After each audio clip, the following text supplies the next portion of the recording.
Hi guys. So, traveling the world, super fun. Traveling alone, kinda sucks. So in this video, I'm in beautiful Izmir, Turkey. It's my first time here actually. And I'm gonna give you some tangible advice to not only travel, but also feel comfortable while traveling everywhere. And most importantly, meeting people. Something that's been a challenge for me at the start of my travels.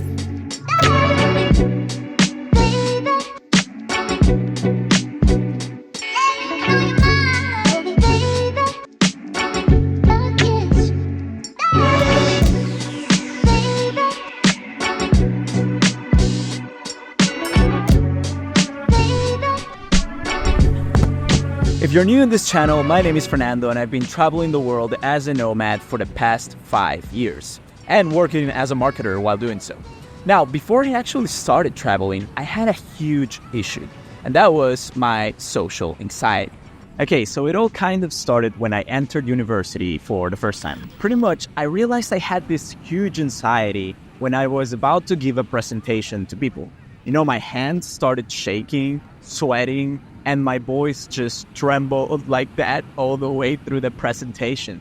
Now, it took me like 3 months to realize that that was going to be a huge problem. But there was an extra problem apart from just that regular one, let's say. It was also extremely hard for me to meet people and just get included in a group that already exists of people, or just go up to someone and be like, hey, you want to be my friend? Now, obviously, these are huge skills, just regular people skills that anybody should possess.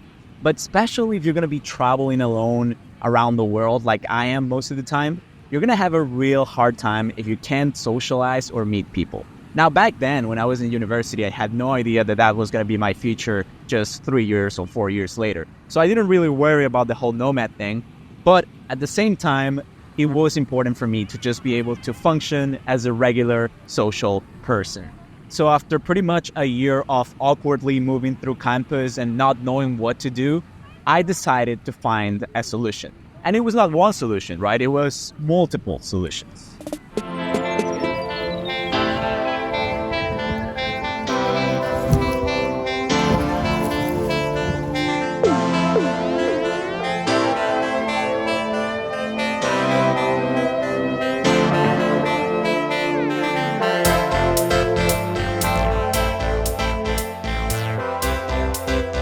So the first thing on my mind was to actually get rid of my anxiety. And I had no idea how to do that until I read a book that changed my life forever. And that book was Waking Up by Sam Harris. Now, if you're not familiar, Sam Harris is a great neuroscientist, but he's also kind of a philosopher and a lot of other stuff. So hold up. So the book introduced me to the concept of meditation. And if you've never meditated, I can tell you that it's not some spiritual or religious wah-wah thing. It's actually pretty cool. So meditation was the only tool that I had to actually get some control on my anxiety. And I didn't think it was gonna work. Like, honestly, I didn't think so, but it kinda did. After like 5 months of practicing like almost daily, and I was just religiously practicing, that's funny because it's not religious. It actually helped me get rid of most of my anxiety to the point where I could control it before the presentations or before I was gonna talk to people if I felt nervous. That actually calmed me down a lot. But the second problem, the people skills, that was where I really wanted to dive into, because all my life, even through school, I suffered from this condition of not knowing what to do in certain situations, especially those social situations. You know, you get to a party, you want to talk to people, and you're like, shit, I feel extremely awkward.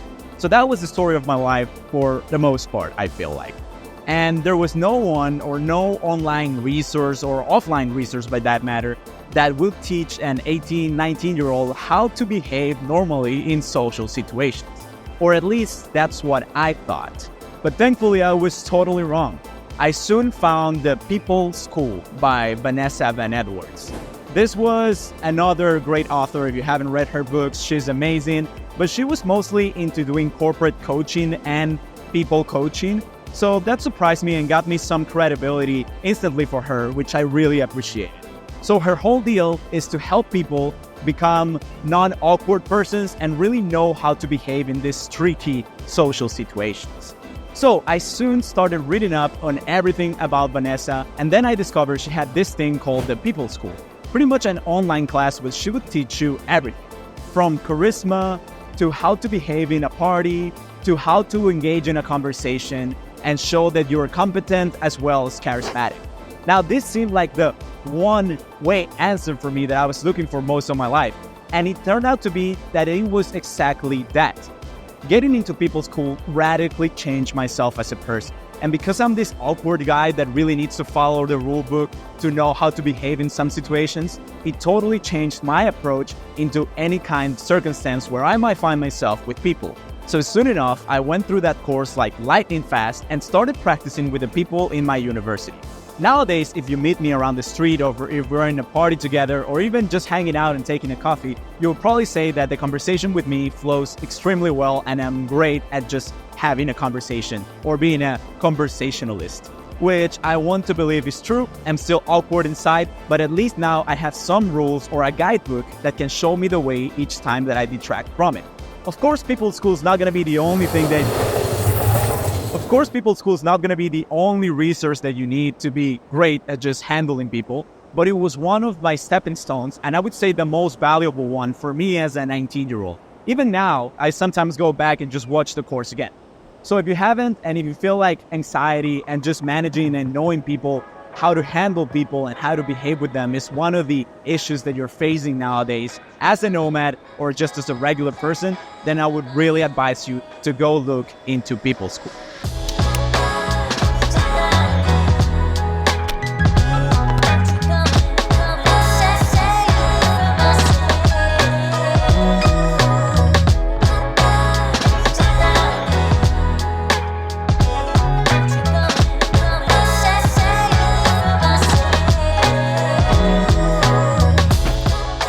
Alright folks, so I had to come back home because the light went out. Well, outside, I mean it got dark and I had no lights on me. So this is the rooftop in the Airbnb I'm staying, and it's a pretty nice terrace, you can do stuff here.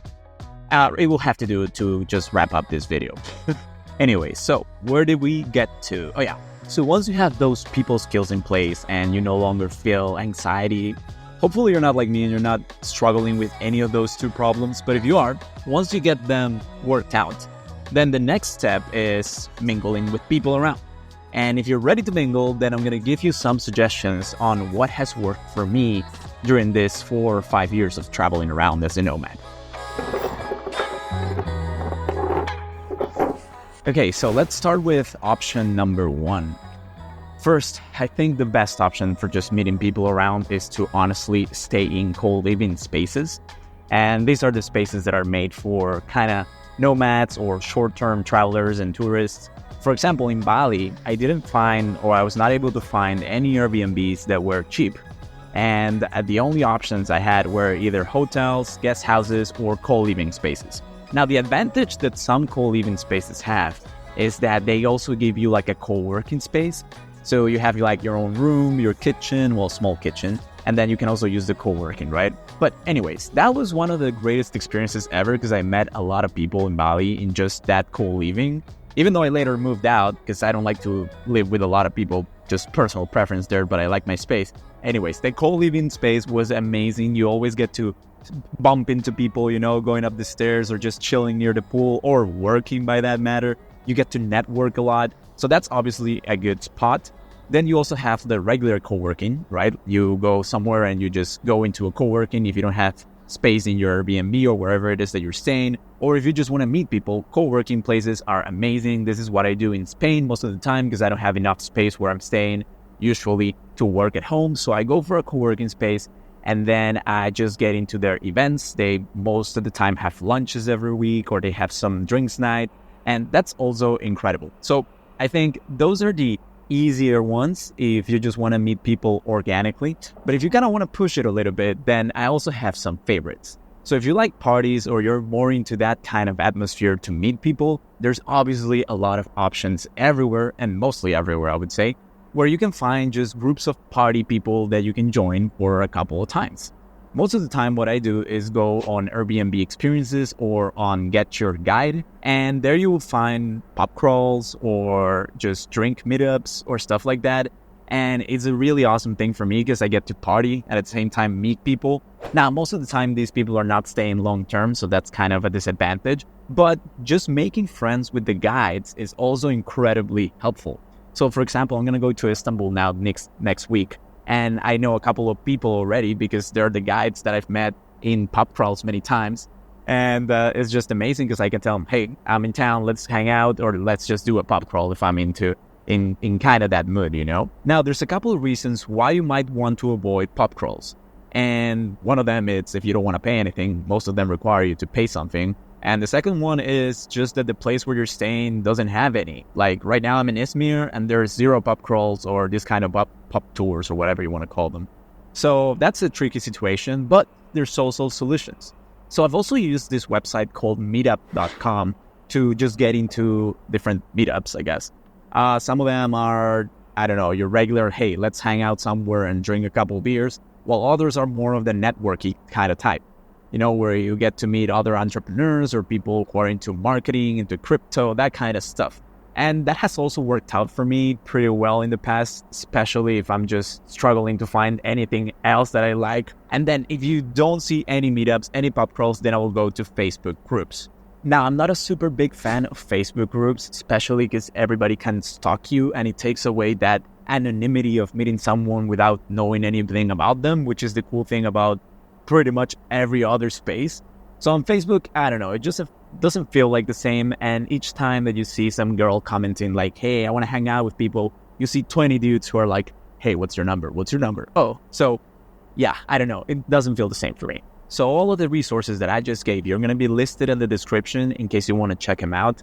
And also, if you have any questions about any of those, just shoot me a message. Also, I think the most important thing here, guys, is to choose whatever fits your vibe. You know, like, I'm kind of a party guy. I love to get some drinks and just meet people that way. That's more of my vibe. I don't like to get interrupted while I'm working or just bumping into people all the time, like in a co-living space. So, I don't know. That depends on you, really, on what you enjoy doing. There's also a lot of people that just go for tours and just going around, you know, meeting people that way, which I also guess it's the valid thing, but I haven't done it that much. But there's always options. Oh, and of course, if you want to date and you're traveling solo, use dating apps. I mean, that's an easy one, right?